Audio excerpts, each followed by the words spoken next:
ഞാൻ മറ്റു cinema സെറ്റുകളായിട്ട് compare ചെയ്യില്ല. പക്ഷെ ഇതിലെനിക്ക് തോന്നുന്നു ചേച്ചിക്ക് എന്താ ചെയ്യാൻ തോന്നുന്നത് അങ്ങനെ ചെയ്യൂ, കുറേ കൂടി സ്വാതന്ത്ര്യമൊക്കെ തരുന്ന അങ്ങനത്തെ, ചേച്ചിനെ ഇതുവരെ കാണാത്ത രീതിയിലാണ് അവതരിപ്പിക്കുന്നത്, അതുകൊണ്ട് ചേച്ചി ഇഷ്ടത്തിന് ചെയ്തോളൂ, അങ്ങനത്തെ ഒരു സ്വാതന്ത്ര്യം കൂടി തരുന്ന കാര്യമുണ്ട്. തീർച്ചയായും ഉണ്ട്. പക്ഷെ എങ്കിൽ പോലും നമ്മൾ സാധാരണ നമ്മളൊരു എന്താ പറയുന്ന കുറച്ച് ഇളകി മറിഞ്ഞൊക്കെ ചെയ്യുന്ന ഒരു സംഭവമൊക്കെ ആയിട്ടില്ലായിരുന്നു. പക്ഷെ ഇതിനകത്ത് അങ്ങനെ അങ്ങനത്തെ ഒരു സംഭവമല്ല.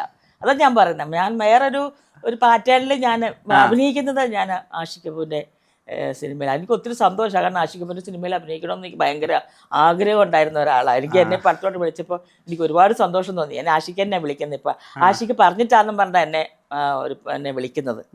അപ്പം അങ്ങനെ കണ്ടപ്പോൾ എന്നെ ചെന്ന് ഞങ്ങൾ സെറ്റ് ചെന്നു.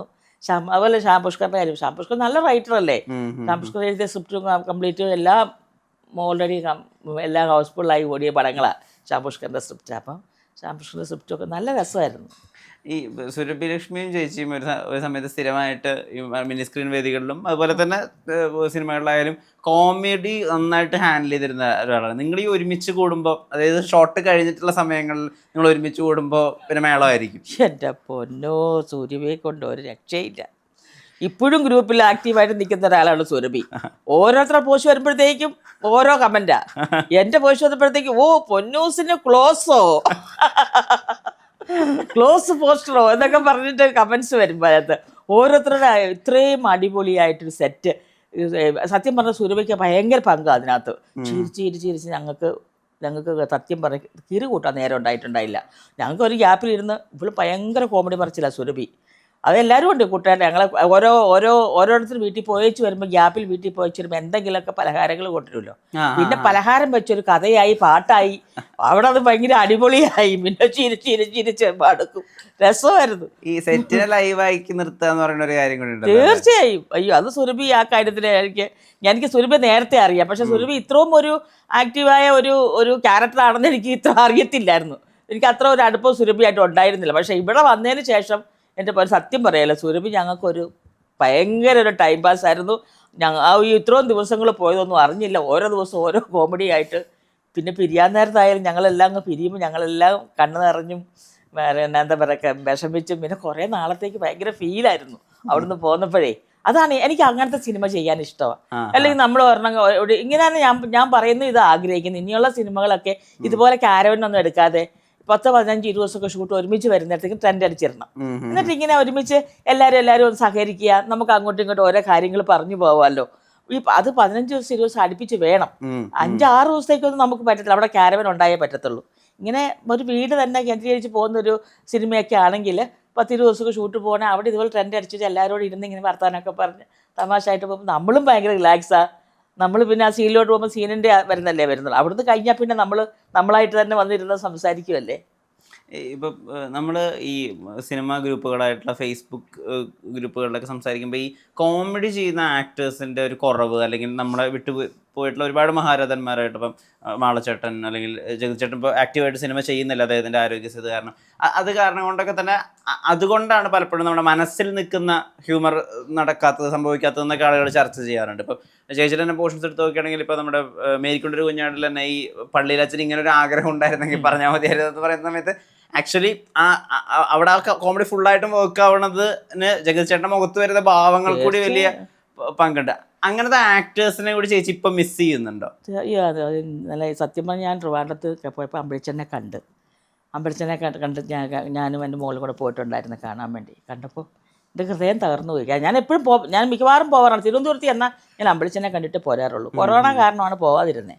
അപ്പോൾ ഞാൻ ചോദിച്ചു, അമ്പളിച്ചേട്ടാ, അപ്പോൾ ഞാൻ ചെന്ന് അമ്പളിച്ചേട്ടാ മനസ്സിലായോ ആരാന്ന് പറ എന്ന് പറയുമ്പം നമ്മ ഇങ്ങനെ പറയും. മനസ്സിലായിട്ടുണ്ട്, ഒച്ച പുറത്തോട്ട് വരുന്നില്ല. അപ്പം ഞാൻ ചോദിച്ചു, നമുക്ക് ഒരുമിച്ച് അഭിനയിക്കണ്ടേ? അപ്പോൾ അമ്പളിച്ചേട്ടൊരു കാട്ടായി വരണം എന്നാന്ന്. ഇതൊക്കെ സത്യം പറഞ്ഞാൽ എനിക്കങ്ങ് വിഷമമായി. ഇനി എന്നാ അങ്ങനെ നടക്കുമോ? ഇനി അമ്പളിച്ചേട്ടനിപ്പോൾ ഒരു റിയാക്ഷനും ആ കാട്ടായം കണ്ടപ്പോഴേ എനിക്കങ്ങ് വിഷമമായിപ്പോയി. അമ്പളിച്ചേട്ടനൊക്കെ ഇല്ലാത്തതുകൊണ്ടുള്ള ഒരുപാട് വേഷങ്ങൾ നമുക്കൊക്കെ ഇല്ലാണ്ടായിപ്പോയി. നമുക്കൊക്കെ ഒരുപാട് കഥാപാത്രങ്ങൾ ഇപ്പോൾ ഒരുപാട് ആൾക്കാർ പോയല്ലോ. ഇപ്പോൾ ഒരുപാട് കുറച്ച് ഇന്നസെൻ്റ് ചേട്ടന്, മറ്റേ രാജൻ പി ദേവ്, മറ്റേ മുരളിച്ചേട്ടന്, ഖനീഫിക്ക, എല്ലാവരും കുറേ പേര് പോയപ്പോൾ നമ്മുടെ കഥാപാത്രങ്ങളും അവിടെ മിസ്സായി സ്റ്റക്കായി. അപ്പോൾ അത് അവരുടെ ഒരു വിടവ് നികത്താൻ ഇന്നും മലയാള സിനിമയിൽ ആരും വന്നിട്ടില്ല. പമ്പിളിച്ചാൻ്റെ ഒക്കെ സ്ഥാനത്ത് നമുക്ക് ആരെങ്കിലും വരെ കാണാൻ പറ്റുമോ? പറ. അതെ അതെ, ഹാസ്യ സാമ്രാട്ടിന് ഒരു പേര് മാത്രമേ ഉള്ളൂ. പറ്റുമോ? പറ്റത്തില്ല. പിന്നെ ഇപ്പോഴത്തെ ഒരു ന്യൂജൻ സിനിമകൾ എന്ന് പറഞ്ഞാൽ അവരെ സംബന്ധിച്ച് അവർ പറയുന്നത് വെച്ചാൽ ഇന്നിപ്പോൾ അവർ എന്ന് വെച്ചാൽ അവർ പണ്ട് സിനിമകൾ കാണുമ്പോൾ, പണ്ടത്തെ സിനിമകൾ കാണുമ്പോൾ അവരൊക്കെ 10ാം ക്ലാസ്സും +2 ഒക്കെ ആയിരുന്നു. ഇപ്പോൾ നമ്മുടെയൊക്കെ സിനിമകൾ കണ്ടിട്ടുണ്ടെങ്കിൽ പിന്നെ അവർ അവരുടേതായ കാര്യങ്ങളിൽ വന്നു കഴിയുമ്പോൾ പിന്നെ അവരുടേതായ രീതിയിൽ പടം വരുമ്പോൾ പെട്ടെന്ന് നമ്മളെ പെട്ടെന്ന് ഓർത്തിരിക്കത്തില്ല. അവരിപ്പോഴത്തെ ഒരു ഇതിലേ വരത്തുള്ളൂ. പിന്നെ പലരും എന്നോട് പറയും, മനു ചേച്ചി ഞങ്ങൾ മിസ്സാവുന്നതാണ്, പലപ്പോഴും ഞങ്ങളുടെ ഓർമ്മയിൽ കിട്ടാത്തതുകൊണ്ടാണ്, ചേച്ചിക്ക് ഞങ്ങളൊന്ന് വിളിക്കാമല്ലോ എന്നൊക്കെ എന്നെ പലരും എൻ്റെ അടുത്ത് ചോദിച്ചിട്ടുണ്ട്. ഞാൻ പലപ്പോഴും ആലോചിച്ചിട്ടുണ്ട് തന്നെയാണ് ന്യൂജൻ സിനിമകളൊക്കെ നമുക്ക് ഈ ഹ്യൂമർ ചെയ്യാനും അതിൽ ചെയ്യാൻ എന്താണ് വരാത്തത്, അല്ല എന്താണ് ഇങ്ങനെ ഒരു നമുക്ക് ഇങ്ങോട്ട് കയറി വരാത്തത് ഞാൻ ആലോചിക്കാറുണ്ടായിരുന്നു. അപ്പോഴാണ് എന്നോട് മറ്റേ ബേസിൽ എൻ്റെ അടുത്ത് പറഞ്ഞു ജോസഫ്. ഞാൻ ബേസിലിനോട് ചോദിച്ചു എന്താണ് ബേസിൽ നമ്മളെയൊക്കെ എന്താ വിളിക്കുന്നത്? അയ്യോ ചേച്ചി മറന്നിട്ടാ, ഓർക്കാഞ്ഞിട്ടാ ചേച്ചിക്ക് എന്നെ ഒന്ന് വിളിക്കാമായിരുന്നില്ല എൻ്റെ അടുത്ത് ചോദിച്ചതാ. അപ്പം നമ്മൾ എല്ലാവരോടും നമുക്ക് ചോദിക്കാൻ പറ്റത്തില്ലല്ലോ, എല്ലാവരും എനിക്കറിയത്തില്ല. അപ്പം അങ്ങനെ അപ്പോൾ നമ്മൾ അങ്ങനെയുള്ള പടങ്ങൾ വരുമ്പോഴാണ് ആൾക്കാർ നമ്മളെ നോട്ട് ചെയ്യത്തുള്ളൂ. ചേച്ചി ആ പടത്തിലുണ്ടല്ലോ, അപ്പോൾ ആ കഥാപാത്രം വരുമ്പോൾ ഇന്നത് ചെയ്യാം. അങ്ങനെയാണ് പല ആൾക്കാർ റിട്ടേൺ, ഇപ്പോൾ സിനിമയിൽ പണ്ട് റിട്ടേൺ ഇരുന്ന ആൾക്കാരെല്ലാം ഇപ്പോൾ സിനിമകളിൽ സജീവമായിട്ട് വന്നു. കാരണം അവർക്ക് വേഷങ്ങൾ കിട്ടിയപ്പോൾ അവരാ പടത്തിലുണ്ടല്ലോ, അത് കൊള്ളാമല്ലോ. അപ്പോഴാണ് പിന്നീട് നമുക്ക് പടങ്ങൾ വരുന്നത്. അപ്പോൾ അതുകൊണ്ട് കോമഡി ചെയ്യാൻ അപ്പോൾ ആൾക്കാർ ഇപ്പോഴും നമുക്ക് ഇൻഡസ്ട്രിയിൽ കുറവാണ്. നമ്മുടെ ആൾക്കാരുകൾ എന്താ പറയുക, എല്ലാം ഇങ്ങനെ ചില സുഖമില്ലാണ്ട് കുറേ പേര് നമ്മളെ വിട്ടുപോയി. ഈ ഇപ്പം കോമഡിയുടെ തന്നെ ട്രാക്കും ഒരുപാട് മാറില്ല. ഇപ്പം ആവേശം എന്നുള്ള സിനിമയിലുള്ള കോമഡി നമ്മൾ മുമ്പ് കണ്ടിരുന്ന പോലത്തെ ഒരു വെർബൽ ഹ്യൂമർ അല്ല, അല്ലെങ്കിൽ പ്രേമലൂരിലുള്ള തമാശ നമ്മൾ കാണുന്നതല്ല. ഈ കോമഡിയിലത്തെ മാറ്റം, ഇപ്പൊ ചേച്ചി ഹ്യൂമറിനോട്ട് ഒരുപാട് ട്രാവൽ ചെയ്തിട്ടുള്ള കഥാപാത്രങ്ങൾ ചെയ്ത ഈ കോമഡിയുടെ മാറ്റം ഉണ്ടല്ലോ. മാത്രമല്ല ഇപ്പൊ പണ്ടത്തെ പോലെ അല്ല, ഉത്തരവാദിത്തത്തോടുകൂടി കോമഡി എഴുതാൻ പറ്റൂ, ബോഡി ഷേമിംഗ് തമാശ എഴുതാൻ പറ്റില്ല, പൊളിറ്റിക്കലി കറക്റ്റ് ആയിരിക്കണം. ഈ കോമഡിയുടെ മാറ്റത്തിനെ ചേച്ചി ഒരു ആർട്ടിസ്റ്റ് എന്നുള്ള രീതിയിൽ എങ്ങനെയാ നോക്കി? നല്ല കാര്യമല്ലേ, മാറ്റങ്ങൾ എപ്പോഴും നല്ലതല്ലേ, നാച്ചുറലായിട്ടല്ലേ. പണ്ടൊക്കെ കുറച്ചൊക്കെ ഒരു നമുക്ക് ഡ്രാമ അല്ലെങ്കിൽ ഒരു കയറി ശകലം ഉള്ളിടത്ത് വരും.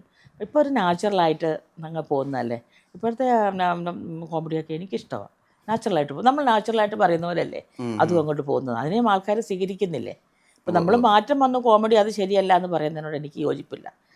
ഞാൻ പറയുന്നത് ഇപ്പോഴത്തെ ആ ഹ്യൂമർ പോകുന്നതും നല്ല കാര്യം തന്നെയാണ് ഞാൻ പറയുന്നത്. നല്ലതായിട്ട് എനിക്ക് തോന്നിയിട്ടുള്ളത്, നല്ല അഭിപ്രായം എനിക്ക് പറയാനുള്ളൂ. ഇപ്പം ചേച്ചി തന്നെ വളരെ റെയറായിട്ട് ഒരാൾക്ക് കിട്ടുന്ന കുറച്ച് ഭാഗ്യവും അപൂർവതയായിട്ടുള്ള കുറച്ച് കാര്യങ്ങളുണ്ട്. ഇപ്പം മമ്മൂക്കയുടെ തന്നെ കൂട്ടുകാരൻ്റെ ഭാര്യയും അതുപോലെ തന്നെ മമ്മൂക്കയുടെ തന്നെ ഡാൻസ് ടീച്ചറുമായിട്ട് അഭിനയിച്ച ഒരേ ഒരു നടി ചിലപ്പോൾ ചേച്ചിയായിരിക്കും. വളരെ റെയറായിട്ട് അങ്ങനെ ഒരു കാര്യം. അതായത് മമ്മൂക്കയുടെ ഡാൻസ് ടീച്ചർ, അതായത് മമ്മൂക്ക ഡാൻസ് ചെയ്യുന്ന സിനിമകൾ, ഐ മീൻ ഡാൻസ് ഒക്കെ പ്രധാനമായിട്ട് ചെയ്യുന്ന സിനിമകൾ വളരെ കുറവാണ്. അതിൽ തന്നെ ഡാൻസ് ടീച്ചറായിട്ട് ഒരാൾ വരിക എന്ന് പറയുന്നത് ഈ തുർപ്പുഖാനിലെ ആ സീനെ ഭയങ്കര റിപ്പീറ്റ് വാല്യൂ ഉള്ളതാണ്. ഇപ്പോഴും ഈ സിനിമയിൽ ഈ ചാനൽസിലൊക്കെ സിനിമയുടെ കോമഡി രംഗങ്ങളിടുമ്പോൾ എപ്പോഴും ഇടുന്നൊരു സീനും കൂടിയത്. ഈ തുർപ്പുഖാനിലെ ആ സീനിൻ്റെ ഓർമ്മകൾ എന്താണ്? തുർപ്പുഖാനിൽ ഞാൻ എന്നെ വിളിക്കുമ്പോൾ അതിനു മുമ്പ് ഞാൻ മമ്മൂക്കയുടെ അഭിനയിച്ച കുറേ പടങ്ങളുണ്ട്. ഞാൻ ബൽറാം വേഴ്സസ് താരാദാസ് പടം കഴിഞ്ഞ് വന്നിട്ടാണ് ഈ തുർപ്പുഖാനിലോട്ട് കയറുന്നത്. അപ്പോൾ എന്നെ ഇപ്പോൾ കൺട്രോൾ വിളിച്ചിട്ട് പറഞ്ഞു ഒരു ടീച്ചറായിട്ടാണ് എന്ന് പറഞ്ഞു. അപ്പോൾ ഞാൻ ടീച്ചർ എന്നുള്ളപ്പോൾ ഡാൻസ് ടീച്ചർ എന്ന് മനസ്സിൽ ടീച്ചറാണെന്നാ പറഞ്ഞുള്ളൂ. അപ്പം ഞാൻ അവിടെ ചെന്ന് കഴിഞ്ഞപ്പോഴത്തേക്ക് അറിയുന്നത് ഡാൻസ് ടീച്ചറാണെന്ന്. അതിന് മമ്മൂക്കനെ പഠിപ്പിക്കാൻ വേണ്ടി. അപ്പോൾ എൻ്റെ അടുത്ത് സുരാജ് വെഞ്ഞാറുകൂട് പറഞ്ഞു, അയ്യോ അത് എന്നാ പിന്നെ പത്മ സുബ്രഹ്മണ്യൻ ഇങ്ങനെ കുറേ ആൾക്കാരുടെ പേര് പറഞ്ഞായിരുന്നു അവിടെ മമ്മൂക്ക ഡാൻസ് പഠിപ്പിക്കാനായിട്ട്. അത് പൊന്നുവാണോ അത് ചെയ്തതെന്ന് ചോദിച്ചു. ഞാൻ പറഞ്ഞു ഞാനാ ചെയ്തതെന്ന് പറഞ്ഞത്. അപ്പം ഞാൻ അവിടെ ചെല്ലുമ്പോഴാണ് വരുന്നത്. അപ്പം ഓൾറെഡി ഞാനൊരു ഡാൻസറാണ്. അപ്പോൾ ഡാൻസർ ആയതുകൊണ്ട് എനിക്ക് താളം പിടിക്കാനും എനിക്കറിയില്ല. ഞാനൊരു ഡാൻസർ അല്ല എന്നുണ്ടെങ്കിൽ എനിക്ക് താളം പിടിക്കാനോ കൊട്ടാനോ ചിലപ്പോൾ ശരിയായെന്ന് വരില്ല. അപ്പോൾ അതുകൊണ്ട് എനിക്ക് ഡാൻസ് ടീച്ചർ കണ്ടപ്പോൾ എനിക്ക് ഭയങ്കര സന്തോഷമായി. ഒന്നുമില്ല മമ്മൂക്ക ഡാൻസ് പഠിപ്പിക്കുന്ന ഡാൻസ് ടീച്ചറല്ലേ. അപ്പോൾ അങ്ങനെ ചിലപ്പോൾ മമ്മൂക്ക പറഞ്ഞു. അപ്പോൾ മമ്മൂക്ക ഉണ്ട് അവിടെ. ഞാൻ ചെല്ലുമ്പോൾ മമ്മൂക്ക പറഞ്ഞു ടീച്ചറാണ്, ഡാൻസ് ടീച്ചറാണെന്ന് പറഞ്ഞു. ഞാൻ പറഞ്ഞു ഞാൻ ഓക്കെ, എനിക്ക് സമ്മതം എനിക്ക് ചെയ്യാനായിട്ട്. പക്ഷെ ആ തിയേറ്ററിൽ ഞാൻ ഓർക്കുമായിരുന്നു മമ്മൂക്ക ചവിട്ടുമ്പോൾ മമ്മൂക്കടക്ക് കയ്യടി കൂട്ടത്തിൽ എനിക്കൂടെ കയ്യടി കിട്ടി. മനസ്സിലായോ? അങ്ങനെ കുറേ കയ്യടി തിയേറ്ററിൽ നിന്ന് കിട്ടിയിട്ടുണ്ട് എനിക്ക് മമ്മൂക്കയുടെ കൂടെ പല പടങ്ങളിൽ അഭിനയിച്ചിട്ട്.